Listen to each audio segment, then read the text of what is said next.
all take a moment to be centered and balanced and in awe of this day, in all of this opportunity to be together, our sacred family.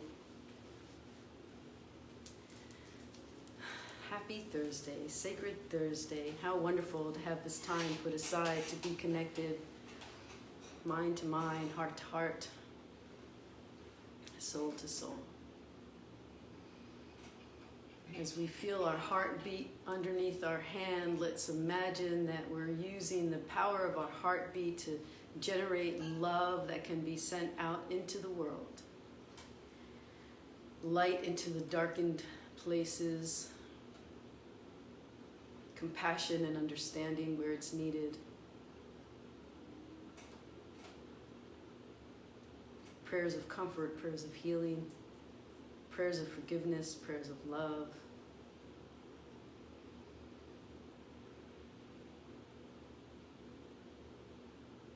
Feeling your heartbeat, filling your hand with the power of your heart and sending that love and that light out into the world.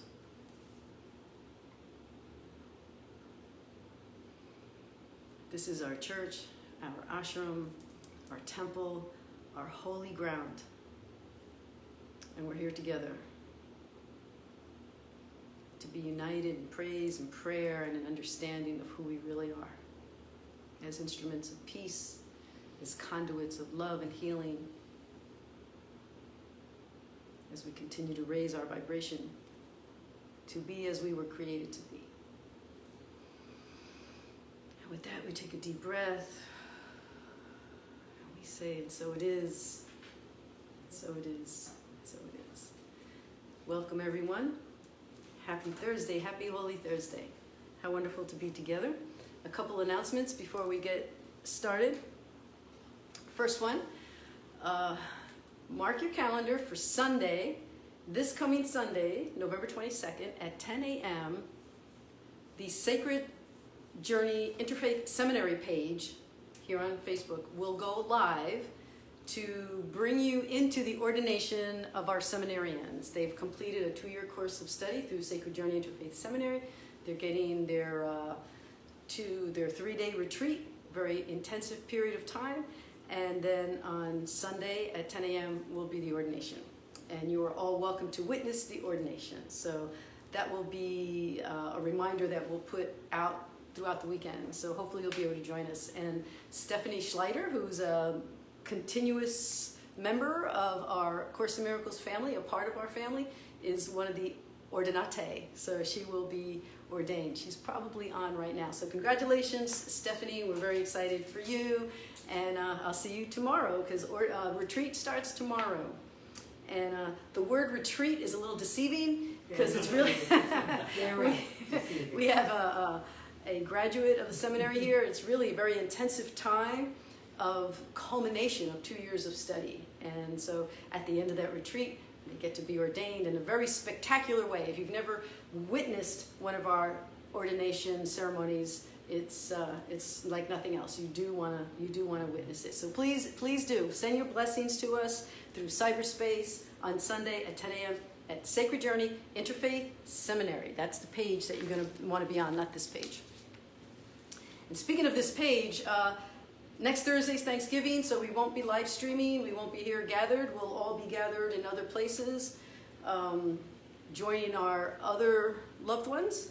But my heart will certainly be with you, and I might even come on and at some point in the day or the evening just to do sort of a shout out of love and of appreciation for all of you, and some words of wisdom from A Course in Miracles. So we'll see how that happens. Ben, you look sad.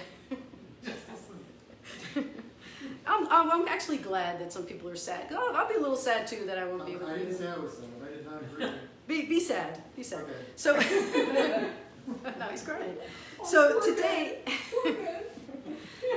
today we're going to move into a new section of the workbook in the text, and it will be well, I have to find the lesson that it follows. Is the lessons called the workbook? Is the lessons called the workbook? Yes. The text is the first part of the book, and it's just called the text.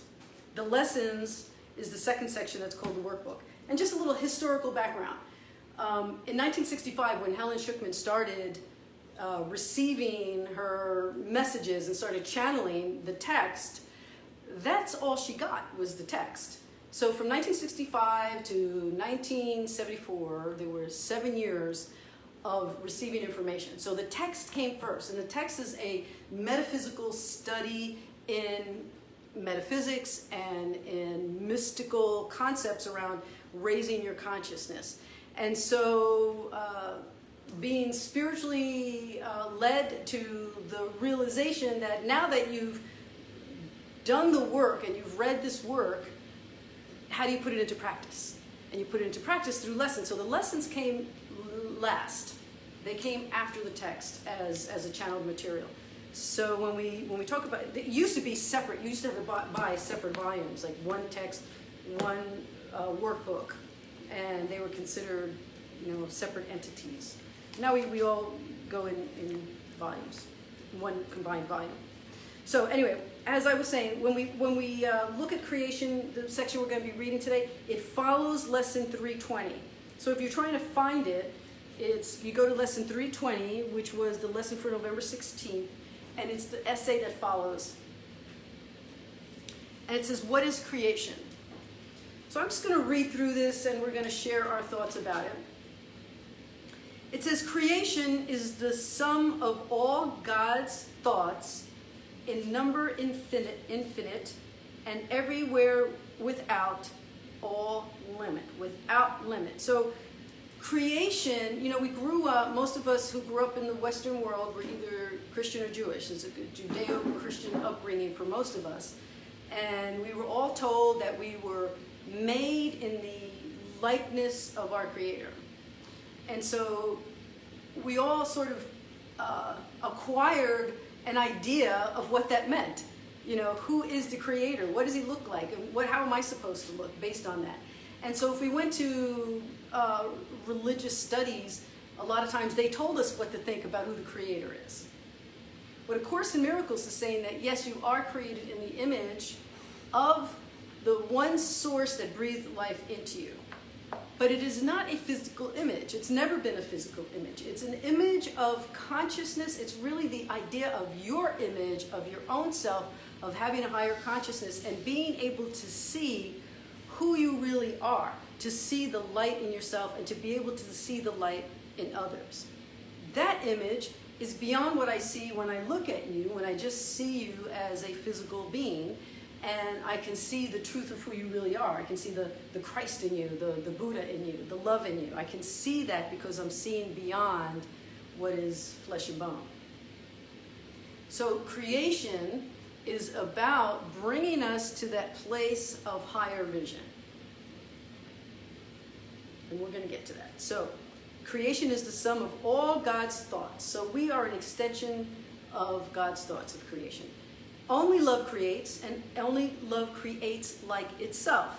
So that's why when you think of yourself poorly, or you think of another person poorly, you're not seeing with the vision of Creator, because the Creator doesn't see your opinion. The Creator doesn't see through your opinion. The Creator's asking you to see through Creator's vision, which is a vision of love, a vision of holiness. So it's like when you're beating yourself up and you're upset with yourself, my spiritual director, Randy Levine, would say, go to God for a second opinion. Because God sees you as a loving being, a loving extension of itself. So it says, God's thoughts are given all the power that their own Creator has, for He adds to love by its extension. Thus His Son, meaning all of us, thus His sonship, the sonship, shares in creation and must therefore share in power to create. Now, here's an interesting concept, because we know that we have the power to create, right? I mean, if anybody listened to The Secret, we all know about the law of attraction and all of that, and we know that we have the power to create. The spiritual aspect of creation, beyond the wants of our physical self, is to be able to create beyond just stuff, right? So it is true that any of us, if we really, use the law of attraction, maybe we can create a better job or Jaguar or, whatever it is that we want, whatever it is we want in the tangible sense of the word. But to be a true spiritual creator is to be able to create the part of ourselves that has not separated. To function from that place that is not yet separated from source. So, true creation is really a remembering of who you really are. Who you really are as a united being with everyone else and with our Creator. We are creation. We are the sons of God, sons and daughters. We seem to be discreet and unaware of our eternal unity. Yet, back of all our doubts, past all our fears, there is certainty. For love remains with all its thoughts, its sureness being. God's memory is in our holy minds, which knows their oneness and their unity with their Creator. Let our function be only to let this memory return. So here we have another reminder that it's not something new, it's something ancient. It's an ancient memory. There's this wonderful line in A Course in Miracles that says, the most sacred place on earth is where an ancient hatred is touched by love. Because when we get centered into the truth of who we really are as creators of this higher self, then we are healing ancient wounds. We are healing an ancient vision of who we thought we were. But somewhere deep inside, there's a knowing. Even that moment when you're praying or you're having a deep meditation, or even when you're singing along on Thursdays, when we all raise our voices and sing, there's this moment of sort of suspension from everything. And that moment of suspension is a holy instant. And those holy instants are those opportunities to connect with our true self. Maybe it's just a flash, maybe just feel it for a moment. And so part of what we want to do is extend those moments and to be able to feel like we are truly connected to Source. And we do that through our own ability to create ourselves as higher functioning beings. Did you want to say something, Lisa? No, I'm Thank you. So this is the final paragraph, paragraph 5, if you're following along. It says, our Father calls to us, our Creator calls to us, we hear His voice and we forgive creation. This is an important line because we're gonna sort of jump on this concept here. We hear His voice and we forgive creation in the name of its Creator, holiness itself, whose holiness His own creation shares, whose holiness is still a part of us. And so when you read that paragraph, you might go, what does that say? So here's the dissection of that paragraph. We are forgiving what we made. Let's separate the words out. Let's separate the word made from creation, right? Because what we made of this world is a bit of a mess, right? We've made a bit of a mess from the beginning of time. We were given perfection. We were given land. We were given sky. We were given an ocean. And we were given each other. And what did we do with all that? We fought each other. We polluted the skies. We polluted the ocean. And not just us. I mean, this has been going on for a long time. So we made this world into a bit of a complicated entity. So when we use the power of creation, which is to go back to our original selves, our true vision, then we start to realize that we are responsible for what we have done, what we see, and we forgive that. When we forgive that within ourselves and we start functioning in a way that heals the world, heals the land, heals each other, heals ourselves, then we are moving toward our true self, our true creation. We have 2 people here tonight, Reverend Lisa and her husband, Captain Paul. They are totally and completely and have been as a ministry dedicated to cleaning the intercoastal waters, cleaning beaches. Captain Paul used to be a part of 4 Ocean, yes? To really, sort of put your desire to be a healer to work is to just do something. You know, just do something. And at first they used to be real upset because of the messes they found. And we came up with a slogan to help see it differently. And the slogan was, pick up trash, leave love, right? So if we're gonna do good works in the world, if we're gonna do something that will help to heal, let's do it from a place of really knowing that this is a blessed opportunity. Not an opportunity to complain about what was done before you, but an opportunity to be of service and to leave love behind, to leave a legacy behind, to truly be a healer in that moment. And when you are a healer in that moment, you are a creator, not just a maker, not just somebody who's making or manifesting, but someone who's really truly creating a higher way of being. And you're a higher way of being by having a higher way of seeing the world, interacting with the world. Deep breath on that one. So what is creation? Creation is truth of who you are. Not what you've made, not what we have made of ourselves or of the world, but who we truly are from our eternal self. We're all flesh and bone temporarily, but we are eternal in terms of our consciousness, in terms of our soul energy, and in terms of our influence in creating atonement. Now, atonement from A Course in Miracles means non-duality.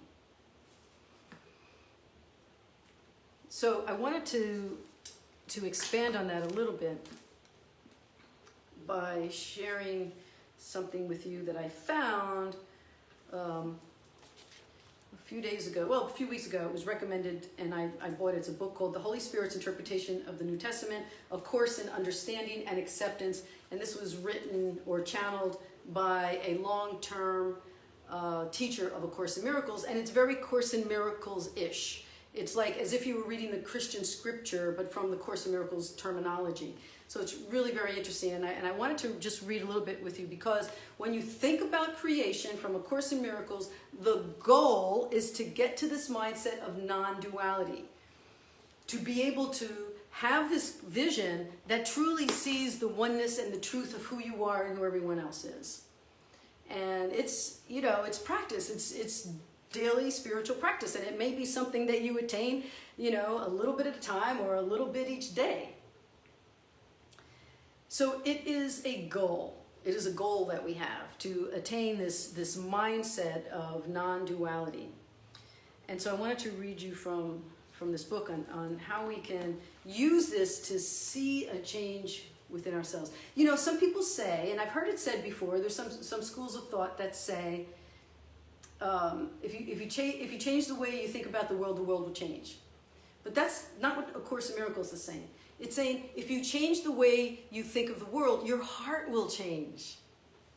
That's our own individual responsibility. It's not everybody else's responsibility to change to meet your vision. It's our responsibility to change, to have a vision of love, regardless of what our previous opinion might have been about someone or circumstances. So we change our vision, we change our perspective in order to change our hearts. We want to raise our hearts into a place of true compassion, love, kindness, caring, and forgiveness. So it says here, this one line, it says, all things of this world are temporal. So how important can they be? They will not last, so we should not agonize over them. It is you that are eternal. Your true self is eternal. And it is so your thoughts, your wishes, and your purpose that is important and is what truly matters. So you're laughing at me because I'm dropping things. So that's sort of like a confirmation of what I was saying, is that we want to see beyond just our sort of basic temporary self, to be able to see the truth of who we are and who others are as well. So this book was channeled by a woman by the name of Regina Dawn Akers, and I wanted to read this about her. It says, although Regina was fascinated by all religions, she never felt that she could settle with any particular religion, which is what all of us interfaith ministers feel also. She was driven by an inner desire she had not become fully aware of, and she needed time to discover the calling within her heart. Then she says, as I was praying, I felt overwhelmed by a desire to be useful. I wanted nothing more than to be completely useful to God for the rest of my life. I told God that I would learn anything He wanted me to learn and to do anything He wanted me to do, but to just let me be useful. Just let me be useful. And I love that, because if every day we wake up and we say, I have these 24 hours ahead of me, what do you want me to do? Where do you want me to go? What do you want me to say, and to whom? That's from lesson 71, I think, in A Course in Miracles. It's a great daily morning prayer. To just know that in this day, I want to be useful in the service of grace, in the service of spirit. So regardless of whatever else we're doing throughout the day, whatever uniform we have, whatever masks we're wearing, whatever job, we can still be in service to spirit. We can still be looking at the co-workers and the people in the cars and people driving fast and folks at the gas station and behind the we can just be looking at them and asking to see them through eyes of love. Let me see them through eyes of love. And the tool that we keep coming back to time and time again is forgiveness. This is what A Course in Miracles always brings us back to, is forgiveness. It's the tool that has been used by all the mystics. Whenever we think of any religion, any mystical path, any mystery school, it's always reminding us that we have to clear the way for our own growth. And I read this great story recently about Nelson Mandela. And the story is that, well, as you know, and in case you don't know, I'll refresh your memory, Nelson Mandela was imprisoned for 27 years because he led the rebellion against apartheid in South Africa. So he was considered a person of treason. He was imprisoned for treason, and he spent 27 years in prison. He got out of prison in 1990. In 1994, he became the president of South Africa. It's unheard of, probably anywhere in history, that somebody was imprisoned for being, treasonous against the state and then becomes the president of that country. So he was out one day and he had dinner with some people that were part of his cabinet. I don't know if that's what it's called in South Africa, but we'll say cabinet. And he noticed a man sitting by himself at another table, just eating by himself, and he asked one of his friends, would you mind asking that guy to join us, to finish his meal with us? So they went over and they said, President Mandela would like you to bring your food over. So the guy comes over and he's like shaking, like his food is shaking almost out of its plate. And he sits down and he sort of scoffs his food down real quick, and then he takes off. And one of the guys says, wait a minute, why don't you, just shake the president's hand. He invited you to come over here, you could shake his hand. So he shakes his hand, but doesn't even look at him, and he runs out the door. And the cabinet members are saying, that guy was really sick. I mean, did you see how he was shaking? And he could barely eat. He could barely look at us. I mean, he was just a mess. It was really nice of you to see that in him and ask him to sit down. And Mandela said, that man wasn't sick. He was scared. He was one of the soldiers. He was one of the soldiers that beat me, that humiliated me, that tortured me. I cried in front of that man one night and asked him to please give me some water, and he urinated on me. But he was not someone that was going to keep me from being who I am. I'm not going to change who I am because of his treatment of me. And so I invited him to eat with us as a show of my forgiveness. And nobody could believe it. Like, wow, what do you have in you that allows you to do that? What is in you that can let you take this to such a degree of forgiveness? And it was just who he was. It's just a part of who he was. So that man was so scared because of his own behavior. That's why he was shaking. Because he thought that I would retaliate. That I would retaliate and put him in prison and torture him and humiliate him. But it's not in me to do that. So I think if Nelson Mandela can do that, you know, like what are we holding our grudges for? You know, what has been done so bad? You know, what is imprisoning our mind for 2020, for all of the 20s, for 27 years? What have we not let go of? What has imprisoned our mind so much so that we don't have peace because we haven't forgiven? So that story of Nelson Mandela is a reminder that it's really about who you truly are. It's really about who you truly are deep inside. Because he wasn't going to let what was done to him stop him from rising within his own heart and in his own mind. So let's have some meditation around that. Let's give that some thought. What are you holding back from your best self? Let's take a moment to just be in quiet. Let's be in our quiet sense of connection with spirit. We'll just have a few moments of quiet meditation. Listen to some music as you yourself deeply go in to your own consciousness, your own heart, your own mind. Who have you not forgiven? Even if it's yourself, who have you held on to?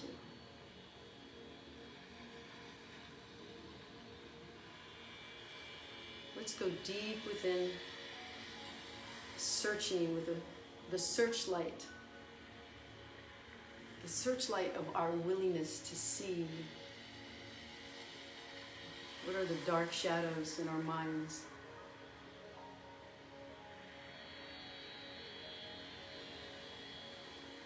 Last week we did an exercise where we brought someone to mind that we needed to forgive.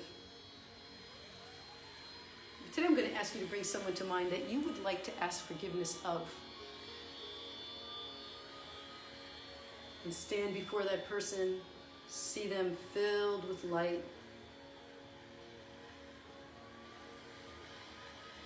Using the light of heaven, imagine that you're feeling the intensity of the light coming off of their body.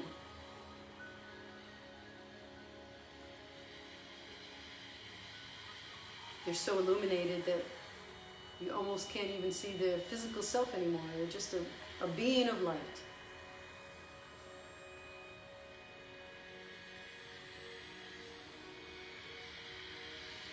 And then step into that light. Share that light with them. Allow them to engulf you in their light. Create a holy moment.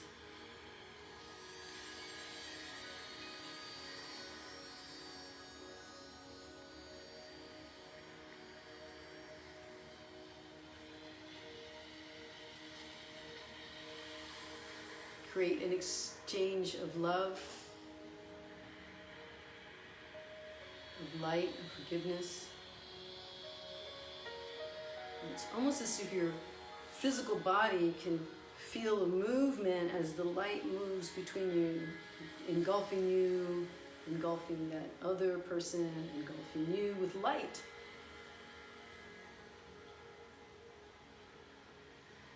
And using the power of your mind's eye to change the image. Perhaps you need to forgive someone, and now you're exchanging your light with that person. Engulfing their image with light.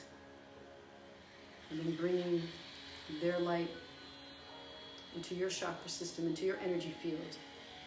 Sharing the light back and forth between you. The goal of creation, the goal of your being here is to remember who you are and to remember who they are. And so you see them as light. You see them as loving, holy, blessed brothers and sisters that were brought into your path for a reason. There is no accident. There's no coincidence. It's all meaningful.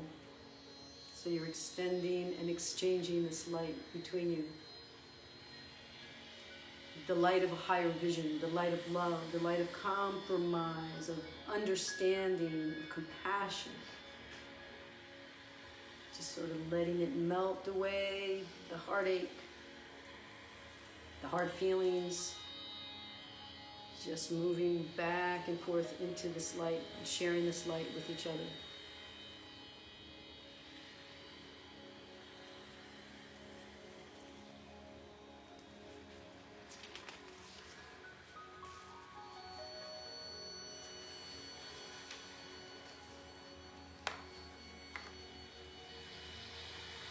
Now let that image fade away. If your eyes are closed, I'm going to ask you to open your eyes and to look at me. And we're going to extend our meditation into prayerful motion. So you're going to imagine that your thumb represents your ego and all the stuff you don't like about it. All the hardships it's brought you through, its judgments, its reactivity, its upsets. And then the rest of your fingers are going to represent, pinky is going to represent peace, your ring finger is going to represent kindness, your middle finger is going to represent forgiveness, and your pointer finger is going to represent love. So we're going to gently tap our thumb. We're not going to beat it up like bad ego. It's not about that. You don't change the hardships within you roughly. Remember the old days when we had radios? Some of us had radios. Some of you younger folks may not have. And you had a radio, and you had a dial on it, and sometimes it wouldn't exactly catch the station. It would get static. If you bang on the radio, it's not going to make the station come in clear. Some people had that idea, right? Just bang on it. Put that thought aside. We're going to put that thought aside. We're not going to bang it out. We're going to gently influence our ego with these other things, okay? So it's going to go like this. Peace, kindness, forgiveness, love. Peace, kindness, forgiveness, love. So this is part of your meditation. Just do it over and over again. Peace, kindness, forgiveness, love. These are our intentions. Peace, kindness, forgiveness, love. This is what we want to create. Peace, kindness, forgiveness, love. Peace, kindness, forgiveness, love. One more time. Peace, kindness, forgiveness, love. Prayer position into your heart. You can say this within your silence. You don't have to say it out loud. This is my intention to create peace, kindness, forgiveness, and love wherever I go, whatever I do. Even in difficult times, to create peace, kindness, forgiveness, and love. I'm going to ask everyone to say it out loud 3 times. Peace, kindness, forgiveness, love. Peace, kindness, forgiveness, love. Peace, kindness, forgiveness, love. And we're going to say it 3 times quietly, and I hope you're doing this at home too. Whisper it. Peace, kindness,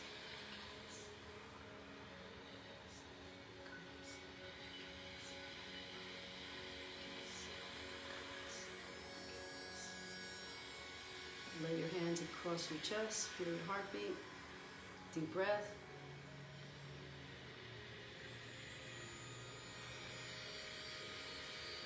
Hopefully feeling this willingness to truly be a conduit of peace, kindness, forgiveness, love, gently loving your ego, gently loving your hardened places until they soften.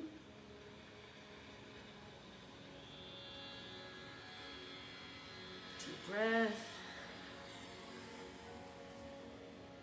And balance.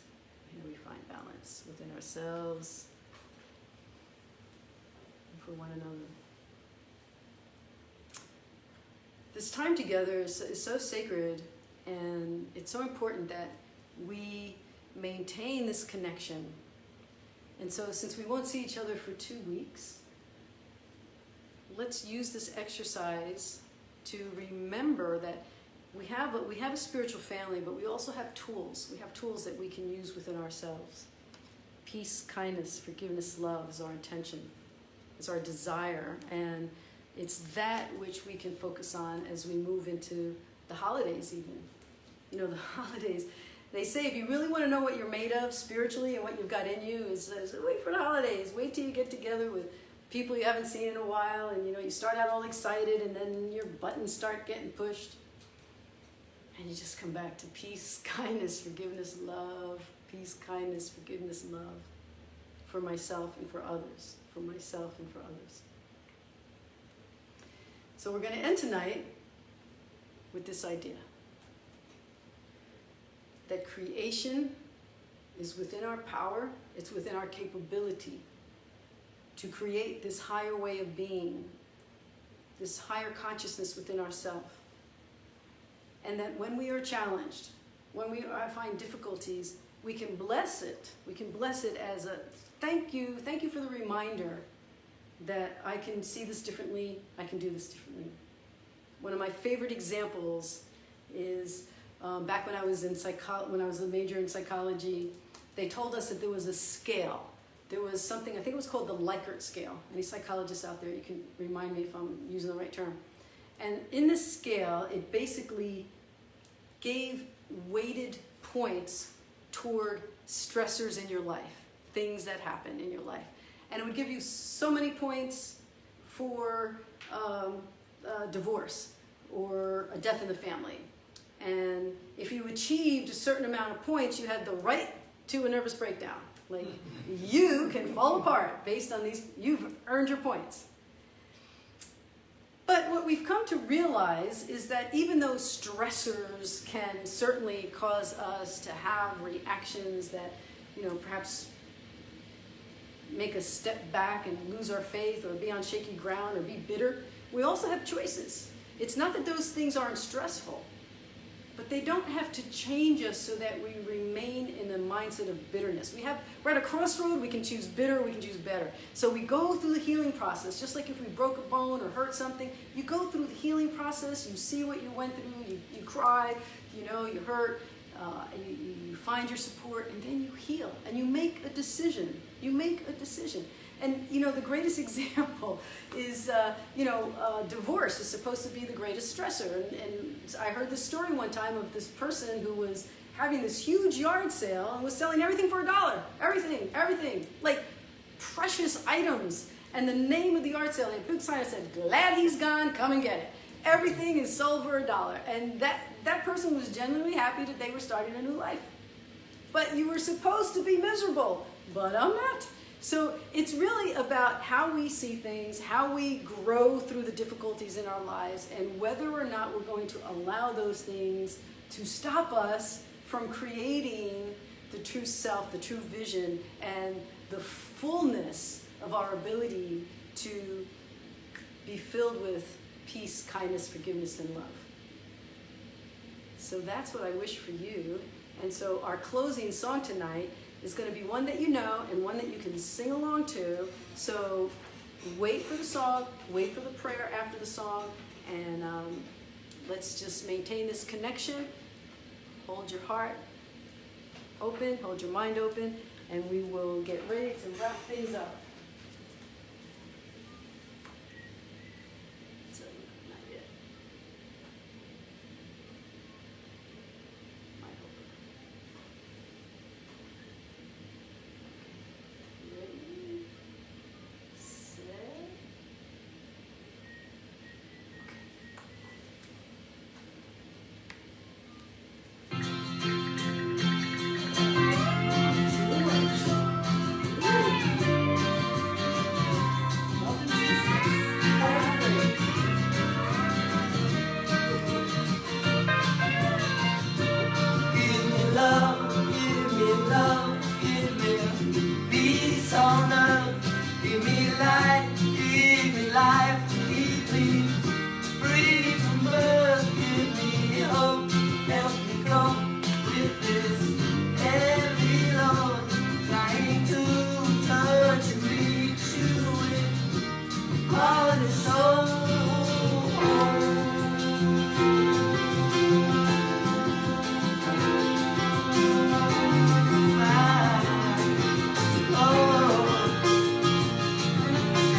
life, keep me free, but God gives me hope and help me cope with this heavy load, trying to touch and reach you with heart and soul.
Thank you, George Harrison. Thank you, George Harrison, for bringing it home for us tonight. So thank you, everybody, for being here this evening. Please have a holy, happy week. I look forward to seeing you in 2 weeks. We'll be having updates on what will be going on with LMC Ministries and Miracles with a Twist. I would ask that you please kindly consider checking on the link that I will post for the PayPal to make a donation. I would greatly appreciate it, so we can just keep moving and grooving. So I think George is done, so we'll be done with that. Let's finish with this. I gladly make a sacrifice of fear. Here is the only sacrifice that you are asked for. You are asked to give up all suffering, all sense of loss and sadness, all anxiety, doubt, and freely let your love come streaming into awareness. We would pay the debt we owe to truth, which is just to give up fear. A debt is merely a letting go of self-deception, of images we worship falsely, and truth returns to us in wholeness and in joy. We are deceived no longer. Love has returned to our awareness, and we are at peace. For fear has gone, and only love remains. Only love remains. Peace, kindness, forgiveness, and love. Namaste. God bless you. See you in 2 weeks. Okay, Happy now get out of Thanksgiving. here.